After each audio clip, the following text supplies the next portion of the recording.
Hello and welcome to Cargo Masterminds presented by Cargo.one.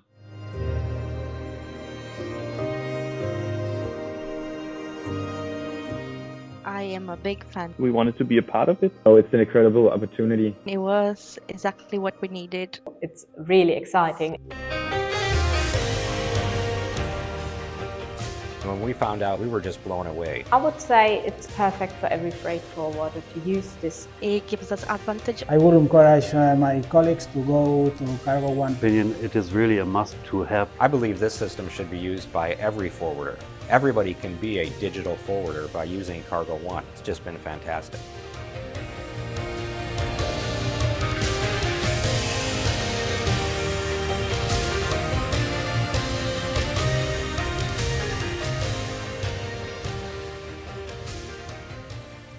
Cargo Masterminds is our exclusive one-to-one weekly interview series with the leaders from the world's leading air cargo and logistic companies. My name is Reji John. IAG Cargo began in 2011 when British Airways and Iberia came together to form one of the world's biggest cargo networks. Today, IAG Cargo is of 5 airlines but 1 cargo carrier. It carries the freshest fruit, cutting-edge tech, endangered species, life-saving drugs, and everything in between. IAG Cargo keeps global trade moving, whatever people need and wherever they need them. IAG Cargo says that they are changing how logistics works, challenging the status quo and bringing innovation and investment to their customers. To talk about IAG Cargo of today and of tomorrow, I have with me in this episode its Chief Executive Officer, David Shepherd. In August 2021, David Shepherd returned to IAG Cargo as its Managing Director, and in October 2022, he was elevated to the position of its Chief Executive Officer. Dave's appointment was a reflection of the importance of cargo to the IAG Group and how air cargo plays a critical role in supporting economies and societies around the world. Dave, welcome to Cargo Masterminds, and it is such a delight to have you join us for this conversation, and especially in face-to-face here in Mumbai. It's always a delight to be in India, Reggie, and particularly back in Mumbai as well. So, pleasure to be here. Dave, how does it feel coming back to full-time cargo job after a 2-year gap, coming back to IAG Cargo where you had a long stint? It feels like coming home, Reggie. I've been part of this business for much of the last 25 years, and hopefully a big part of its development over that period in time. Clearly, the last couple of years have felt very different to the 20 years before that. The market's been considerably different, and therefore we've had to adjust as a business to that. But it's a great privilege to be back running the business and having an opportunity really to determine the strategy and the way forward for this business over the course of the future. Dave, let's look at your latest available financial numbers, traffic numbers for Q3 2023. Give us some of the highlights of the results. I know that revenue is down, but cargo traffic is up. Yields down significantly, perhaps a reflection of the depressed market conditions and the huge capacity available. What are your reflections? Well, look, I think that clearly it's been a very tough market this year. If you look at the CTKs by ATKs on a global basis, it's probably the toughest market since the global financial crisis. I think our comparables hold up pretty well. Our revenues are down versus last year, but not as far down as many others. But then you look back at the last solid year that we had, or last, I guess, normal year that we had in 2019, revenues are up on the fact that ATKs are down. So, I think that our financials are holding up reasonably well. Do you expect to have the Q4 revenue better than Q3 and the total revenue for the year better than that of the pre-COVID level of in 2019? That's about euro 1.1 billion. Yes, I think to answer your first question, yes, our Q4 revenues will be up a little bit higher than Q3. Happy to say that. Our year-end revenues, a little early to call that, but I'd expect to be very similar to 2019 on much less volume, on better yields. what are the market intelligence you're collecting from your customers, shippers, your own staff working in different parts of the world on the overall air freight market conditions? How long do you think that the current condition of depressed air freight market will continue? I've only been in the industry for 25 years, so I'm a little bit inexperienced in terms of gazing into the future. I certainly haven't learnt to do that particularly well. I joke, but I think predicting the future in the air freight market is a treacherous place to go. Saying that, I think that a number of the macroeconomic indicators that we see at the moment see hopefully a little bit of improvement next year to what we've seen this year. I think this year, on top of quite a bit of instability around the world, clearly with what we're seeing in the Middle East, but also clearly the continuing issues that we have in Ukraine. We've got geopolitical issues that are impacting the world. You're also seeing in many economies around the world increasing interest rates. With inflation beginning to come under control in some of those economies, one might hope that interest rates recede, and hopefully therefore consumer demand, business confidence begins to return to the market. We haven't seen that quite yet, but that's my hope for next year. Are you seeing any positive indication of demand picking up on any of your trade lanes as we are already halfway through the last quarter of the year, which is supposed to be one of the best quarter for air freight industry? Well, yeah, quarter four is normally very strong, the strongest quarter of the year, with Black Friday, with Christmas, with Singles Day. I guess the comment that I would make about that was that through Q3 we heard a lot of sort of doom mongering about how Q4 would look, and I guess we're not seeing that. The market has got tighter, load factors have improved, yields have stabilised and have increased through quarter four, which is what you would expect to see in a more normalised quarter four. So I'm glad to say that we have seen that trend. We have seen our load factors improve, yeah. You have your new winter schedule already announced, and it is already on, increasing frequencies to key destinations. With these additions, how much available cargo capacity will be added to Q4? And do you have your capacity fully back to the 2019 levels? Sure. Well, in terms of ATKs, our capacity is not quite back to 2019 levels. We're flying nearly as many flights, but we're not quite flying them quite as far as we were. Our Far East schedule is declined on 2019, largely due to the overflight issues around Russia. We're flying more to the US than we were before, and we're now serving more gateways in the US than we ever have before. But you know, we're here in India. We're actually next week applying more capacity to the Indian market, not with more frequencies, but with better aircraft. And I would say that is one feature that the pandemic has created, is a much stronger linkage with the network teams within our passenger businesses to apply the right capacity to the right route at the right time. So we've got 350s coming into Delhi next week, replacing 787s, and that adds significant capacity to that market. Give us a sense of your top 3 or 5 cargo markets connecting to your 4 hubs, London, Madrid, Barcelona and Dublin. Yeah, well, you know, I was mentioning the US. We're now flying to, I think, nearly 30 gateways in the US. There's so many I can barely count them. But the US is a massive market, both as a destination market, but also an origin market for us as well. Latin America is huge, from Mexico south, an enormous market, largely served through Madrid, but also our low-cost long-haul airline based in Barcelona, Level, also flies to a number of markets in Latin America, and of course as does British Airways. So Latin America is an immensely important market and a growing, developing economy that's maybe not quite growing at the speed of India, but it's growing very fast. And then India would be the other market that's really worth mentioning. We fly to 5 cities in India: Mumbai, Delhi, Chennai, Hyderabad and Bangalore, all of which are growing economies. You know, we're here at the moment that you cannot but sense the vibrancy, the energy that's in this economy. And I think that British Airways, over many years, I think 100 years flying to India next year, has a long history of being here, and we're keen to support the growing export economy that you have here. Dave, let's maybe talk a little more about India. We are sitting here in Mumbai, and you have 3 daily frequencies out of Mumbai, 2 daily frequencies out of Delhi, and then you have daily frequencies from Hyderabad, Chennai, and Bangalore. You mentioned about that you would have better aircrafts coming into replacing or adding to your 777 and 787. What are the plans for India specifically? Well, hopefully, the air services agreement between the UK and India has been under discussion.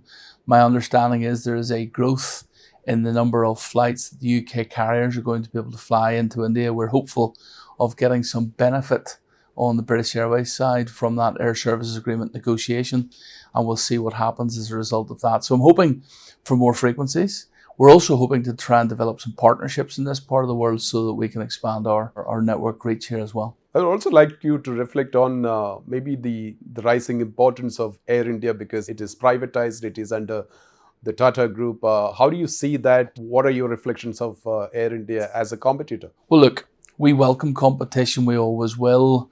I don't really have much to say about, I don't know much about the development of Air India specifically.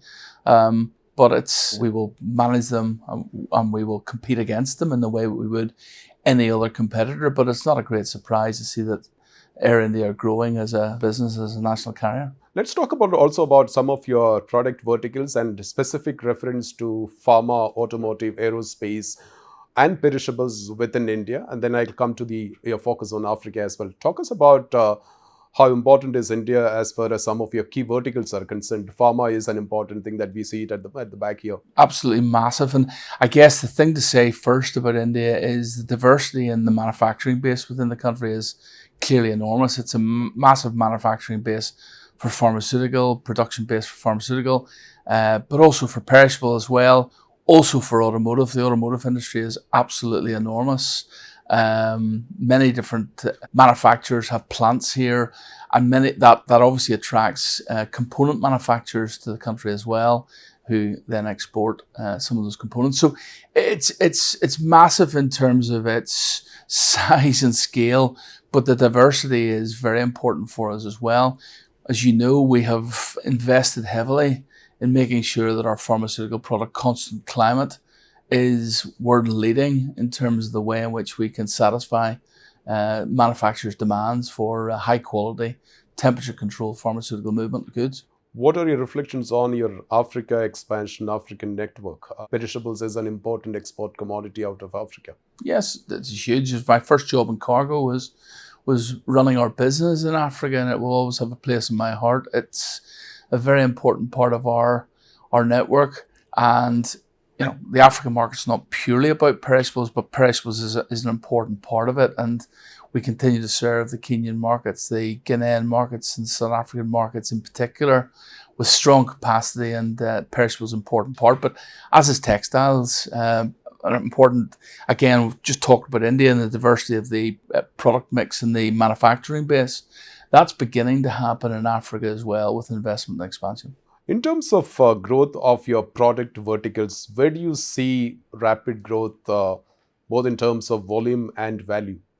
Right across the supply chain, to be perfectly honest with you, Reji.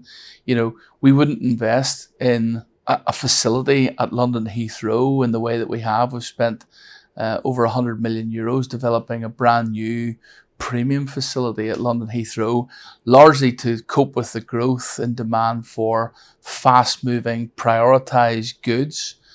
So that's the express section of our business, but also to cope with expanding and increasing demands on the pharmaceutical side of the business as well. So those are by far the fastest growing parts of our business.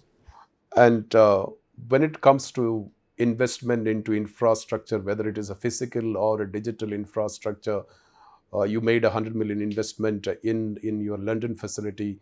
What about the other facilities other hubs that you have? Are there anything being planned?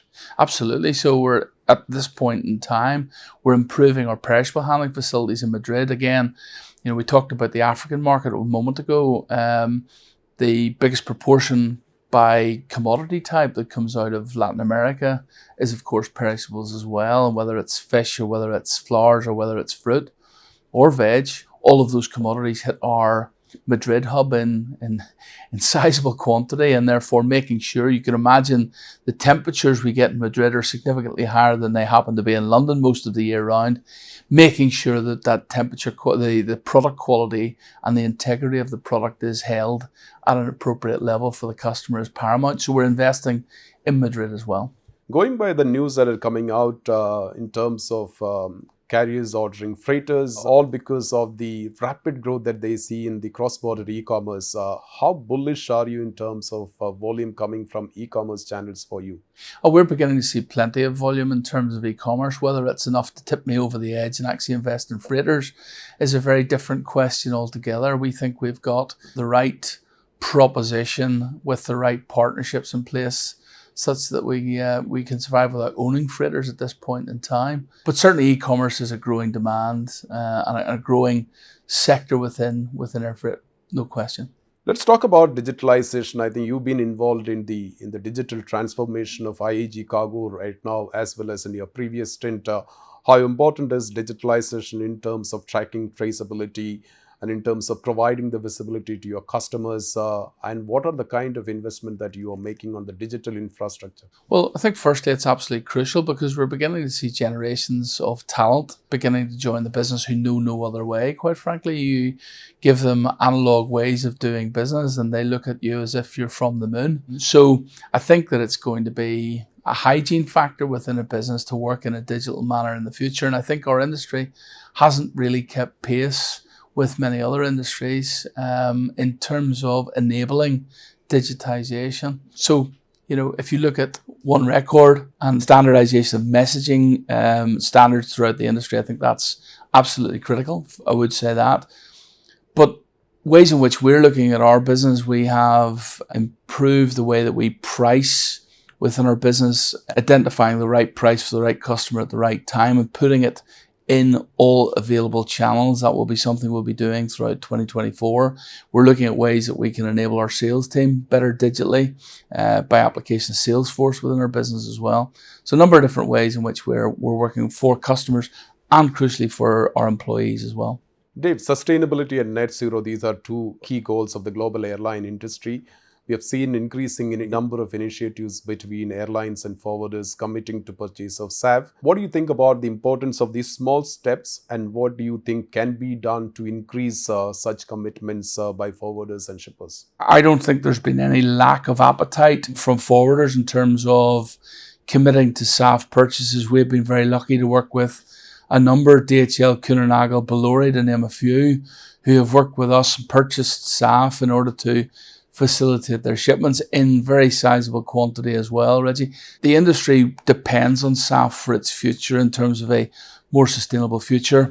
IAG was the first airline group to commit to net zero by 2050. We all know that it's the availability of SAF in the short term and the medium term that's really the critical issue here. There isn't enough being produced really to go around to move at the pace that we would like to. I would also say, however, that it's not just about SAF, it's about the way in which we can better improve the way that we do our ground operations as well. So 3 things that we're looking at, we're, like many others, driving towards 100% e-air waybill to try and to take paper off the aircraft, take paper out of the system generally.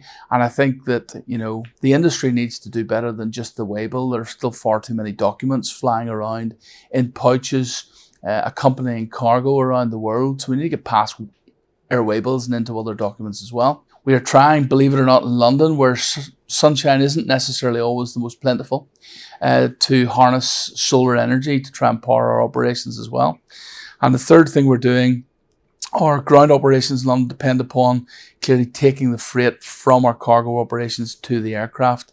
And those vehicles that do that, we're slowly but surely finding a way to electrify those vehicles. We're operating with an electric Turberg vehicle today, trialling those, and hopefully later in this decade, we'll be going to a full operation. Dave, tell us a bit about your Forward.Rewards loyalty program. It has been 5 years since its launch. How strong is the growth in transactions by SME forwarders over the years? Well, it's been very strong, very popular here in India in particular, Reji, but all around the world. We believe in rewarding loyalty to our business. It's a fantastic program. I guess the justification of that is the number of people who are in the program, who earn points, who burn their points as well, and great many different rewards that they can enjoy. So it's a great program, and our customers seem to enjoy it. Dave, I'd like to end this conversation with this question. As the CEO of IAG Cargo, what are your key priorities for 2024, which is expected to remain very challenging for the global economy and for the global air freight market? I guess my priorities for next year are very, very clear. We clearly need to make a return for our shareholders on the one hand. We need to continue to transform our business as well. So the program of work that we need to move through to further digitize our business, to improve our business for our customers, to make ourselves more customer friendly and more easy to do business with for our customers is very important as well. We need to become a much more sustainable operation, as I've described. But also I think in terms of people, it's important that we make IAG Cargo a great place to work for people, and that's a priority for me as well. Attracting the right talent, retaining the right talent is very, very important, and that's a big stream of the work that we're doing to try and transform our business. So those are probably my 4 key priorities for next year. Dave, thank you so much. It's such a pleasure to have you here with us here in Mumbai and have this conversation. Thank you very much for having me, Reji. Lovely to be here too. Thank you. That was David Shepherd, Chief Executive Officer of IAG Cargo. I hope you enjoyed watching this interview. Rate us, review us. Please like, comment, share, and recommend this series to your friends. And more important, if you're not a subscriber of our YouTube channel, please do subscribe now and click the bell icon so that you do not miss any of our new videos. An audio podcast of this series is available on Spotify and on Amazon Music. I highly recommend you to check them out. Join me next Monday for another episode of Cargo Masterminds presented by Cargo.one. Until we meet again, have a great week ahead. Thank you.